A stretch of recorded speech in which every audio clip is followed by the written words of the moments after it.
जय श्री राम दोस्तों, welcome to my YouTube channel secretive Astro. दोस्तों आज हम बात करने वाले हैं नाइन्थ हाउस के बारे में। पिछले वीडियो में हमने एट्थ हाउस की बात करी थी, आज हम नाइन्थ हाउस की बात करेंगे। लेकिन उसके पहले मैं आपको बता दूं कि अभी तक हमारी टोटल 11 क्लासेस हो चुकी हैं एस्ट्रोलॉजी की। अगर आपने वो फॉलो नहीं करी हैं, वो नहीं देखी हैं, तो मैं आपसे रिक्वेस्ट करूंगा उन क्लासेस को एक बार आप देख लीजिए, तभी आपको आगे की क्लासेस समझ में आएंगी दोस्तों। तो नाइन्थ हाउस से हम क्या-क्या चीजें देखते हैं उसके बारे में आज हम बात करेंगे। तो ये जो हाउस है ये हमारा नाइन्थ हाउस होता है। तो नाइन्थ हाउस से हम देखते हैं अपना डीएनए। नाइन्थ हाउस हमारा डीएनए है। फादर को देखते हैं, हमने बात करी थी कि फोर्थ हाउस से हम अपनी मदर को देखते हैं, उसी तरह नाइन्थ हाउस से जो है हम अपने फादर को देखते हैं दोस्तों। ठीक है। इसके अलावा अगर मैं बात करूं नाइन्थ हाउस से मेन जो चीज होती है हमारा लक होता है, हमारा फॉर्च्यून, हमारा भाग्य। हम अक्सर बात करते हैं ना, हमारे भाग्य में जो होगा वो मिल जाएगा, जो हमारे नसीब में होगा वो मिल जाएगा। तो जो ये नसीब है, जो ये लक है, जो ये भाग्य है, जो ये फॉर्च्यून है, ये हम नाइन्थ हाउस से देखते हैं। कार्मिक डेप्थ को दिखाता है नाइन्थ हाउस। टीचर को दिखाता है नाइन्थ हाउस। टीचर यानी कि गुरु, किसी भी कोई भी ऐसा पर्सन जिससे हमें कुछ सीखने को मिल रहा है, कुछ अच्छा सीखने को जो मिल रहा है, वो गुरु का कारक होता है। और गुरु जो हम देखते हैं नाइन्थ हाउस से ही देखते हैं। तो नाइन्थ हाउस जितना स्ट्रांग होगा, जितना अच्छा होगा, जितना पॉजिटिव होगा, उतने ही अच्छे गुरु हमें हमारी लाइफ में मिलते हैं। नाइन्थ हाउस रिलीजन का भी है, धर्म का भी है। अब आप धर्म से कोई जाति वगैरह मत समझना, क्योंकि नाइन्थ हाउस धर्म क्या होता है, हम कितने ईमानदार हैं, कितने ऑनेस्ट हैं, कितनी सच्चाई और अच्छाई से अपने कार्य करते हैं, वो हमारा धर्म है। हम अपने काम में कितने ऑनेस्ट हैं, ये हमारा धर्म बताएगा। मतलब एक ये हमारा धर्म ही है। हमें ऑनेस्ट होना चाहिए, लेकिन हम होंगे नहीं होंगे, कितने होंगे, ये हमें नाइन्थ हाउस बताता है। तो नाइन्थ हाउस धर्म का है, रिलीजन का है, कल्चर का है हमारे नाइन्थ हाउस। ठीक है। स्पिरिचुअलिटी जो है वो नाइन्थ हाउस से देखी जाती है। आध्यात्मिकता किसी पर्सन के अंदर कितनी है, ये हमें नाइन्थ हाउस बताता है। रिलीजियसनेस, स्पिरिचुअल इंक्लिनेशन, यानी कि आध्यात्मिकता की तरफ हम कितने झुकाव होगा हमारा उसकी तरफ, ये भी हमें नाइन्थ हाउस ही बताता है।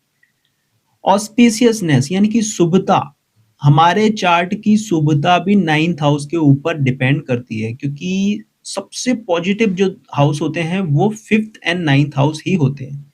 ये दो हाउस बहुत ही इंपॉर्टेंट होते हैं किसी भी पर्सन के चार्ट में। ठीक है। तो जो शुभता आती है वो नाइन्थ हाउस से और फिफ्थ हाउस से ही आती है। एडवाइस, हमने बात करी थी फिफ्थ हाउस में कि फिफ्थ हाउस जो होता है वो एडवाइजरिंग का होता है। लेकिन फिफ्थ से जब आप काउंट करेंगे, पांचवे से पांचवा घर कौन सा है, तो फिफ्थ हाउस से अगर आप काउंट करेंगे तो 1, 2, 3, 4 एंड 5। तो फिफ्थ का फिफ्थ कौन सा है, नाइन्थ हाउस है।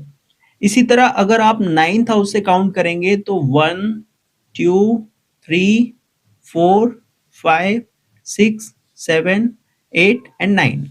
यानी कि नाइन्थ हाउस का नाइन्थ जो है वो फिफ्थ है, एंड फिफ्थ हाउस का जो फिफ्थ है वो नाइन्थ हाउस है। तो दोनों का आपस में कनेक्शन है, दोनों ही ट्राइन हाउसेस हैं और सबसे ऑस्पिशियस हाउस है। तो इसीलिए एडवाइजरिंग फिफ्थ हाउस से देखी जाती है, लेकिन जब इसको हम जूम करेंगे तो यहाँ भी नाइन्थ हाउस आ जाएगा। कैसे, पांचवे का पांचवा होता है नाइन्थ हाउस। ठीक है। तो यहाँ से भी एडवाइस निकलती है। ठीक है। हायर नॉलेज, हमने देखिए हायर एजुकेशन, हमने जो एजुकेशन की बात करी थी वो हमने करी थी फिफ्थ हाउस से, लेकिन जो हायर एजुकेशन होता है वो हम नाइन्थ हाउस से देखते हैं। तो हायर एजुकेशन के साथ साथ हायर नॉलेज, हायर लर्निंग, ये भी हमें नाइन्थ हाउस दिखाता है। इंटेलिजेंस, हमने इंटेलिजेंस की बात करी थी फिफ्थ हाउस में, लेकिन अगेन वही फॉर्मूला रहेगा कि पांचवे का पांचवा जो होता है नाइन्थ हाउस होता है। तो इंटेलिजेंस जो है वो नाइन्थ हाउस से भी कनेक्टेड है। ठीक है। जस्टिस, जो न्याय होता है, किसी पर्सन के अंदर न्याय देने की क्षमता कितनी होगी, जितने भी जज होते हैं वो नाइन्थ हाउस का कनेक्शन जरूर होता है। एक जज बनने के लिए चार्ट में नाइन्थ हाउस स्ट्रांग होना बहुत जरूरी है, और उन लोग इस चार्ट में मिल जाएगा जो भी जज होते हैं वो। टेम्पल यानी कि मंदिर देखते हैं हम नाइन्थ हाउस से। ऑस्टेरिटी यानी कि तपस्या है नाइन्थ हाउस, भक्ति है, साधना है। वैदिक रिचुअल्स जो होते हैं, यानी कि वैदिक जो अनुष्ठान होते हैं, वो भी हम नाइन्थ हाउस से देखते हैं। पुण्य कर्मा है, देखिए जो पाप कर्मा होते हैं वो एट्थ हाउस से देखे जाते हैं, जो पुण्य कर्मा होते हैं वो नाइन्थ हाउस से देखे जाते हैं। और हमारी पास्ट लाइफ को जो रिप्रेजेंट करता है वो फिफ्थ हाउस करता है। हमने जब फिफ्थ हाउस की बात करी थी तब इस बारे में बात करी थी कि पास्ट लाइफ को हमारी दिखाता है फिफ्थ हाउस। ठीक है।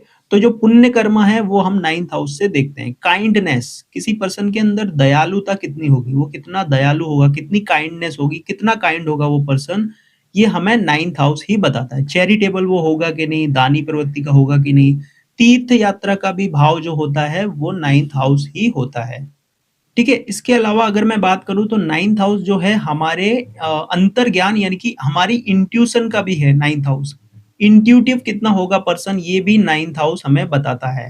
हालांकि ये कर्क राशि एंड मून से भी देखा जाता है, लेकिन वो मैटर अलग होता है, लेकिन 9th हाउस से हम ये चीज देखते हैं। ठीक है, फिर टीचर का है, गुरु का है, हमने पहले ही बात कर ली। जो गुरु भक्ति, किसी पर्सन के अंदर अपने गुरु के प्रति श्रद्धा कितनी होगी। फॉर एग्जाम्पल कोई टीचर किसी का रहा है तो उसने उससे पढ़ा है, तो वो अपने टीचर की कितनी वैल्यू करता है, ये भी हमें 9th हाउस बताएगा। 9th हाउस हमारा ग्रोथ बताता है, हमारा विकास बताता है। क्यों? क्योंकि भाग्य का भाव है, तो जाहिर सी बात है ये चीज बताएगा। सेकंड मैरिज जो है 9th हाउस से भी देखते हैं, 5th हाउस से भी देखते हैं, उसकी अलग अलग कंडीशंस होती हैं।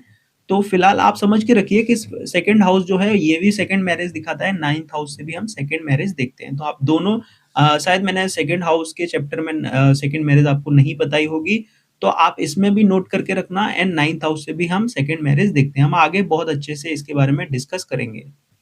नरिशमेंट का जो होता है वो भी 9th हाउस होता है, पोषण बताता है। पोषण का जो भाव है वो 9th हाउस है।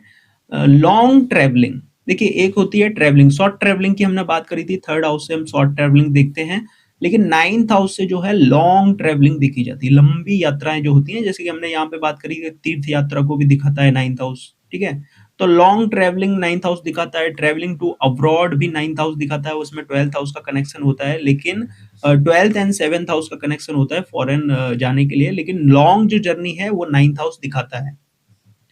ठीक है, इसके अलावा अगर मैं बात करूं devotion to elders and God, यानी कि जो हमसे बड़े होते हैं, जो बुजुर्ग होते हैं, या भगवान के प्रति श्रद्धा कितनी होगी किसी पर्सन की, वो चीज भी 9th हाउस बताता है। जैसे कि मैंने बात करी यहाँ पे गुरु की, कि गुरु के प्रति कैसा भाव होगा किसी पर्सन का, ये 9th हाउस बताता है। इसी के साथ साथ 9th हाउस गॉड के प्रति आपका कितना समर्पण होगा, अपने से बड़ों के प्रति कितना समर्पण होगा, या बुजुर्गों के प्रति कितना समर्पण होगा, ये भी 9th हाउस हमें बताता है।